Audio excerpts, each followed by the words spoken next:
প্রিয় শিক্ষার্থী, আমরা আজকে আলোচনা করব যে ক্যালকুলেটরের সাহায্যে বহিমূল্য নির্ণয় করার একটি গুরুত্বপূর্ণ টেকনিক, যেটা 10 সেকেন্ডে ক্যালকুলেটরের সাহায্যে সমাধান করা যাবে।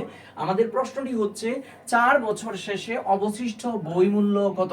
আমরা সবাই জানি বহিমূল্য ফর্মুলা হচ্ছে ক্রয় মূল্য ইনটু হচ্ছে 1 minus r whole to the power টি।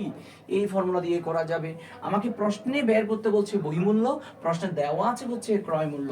ক্রয় মূল্য হচ্ছে 12,80,000 টাকা ইনটু আমাকে বলেছে অবচয়ের হার ক্রমহ্রাসমান, যার পদ্ধতিতে বলছে 25%। তাহলে 1 হচ্ছে সূত্রের 1, আর মানে হলো অবচয়ের হার। তাহলে এক কথায় 1 থেকে 25% চলে গেলে এখানে থাকবে হচ্ছে 0.75।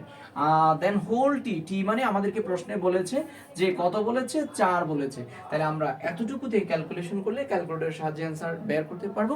এরকম মজার মজার টেকনিক পেতে চোখ রাখুন আমাদের আইডিয়া বিশ্ববিদ্যালয় ভর্তি কোচিং পেজে। ধন্যবাদ সবাইকে।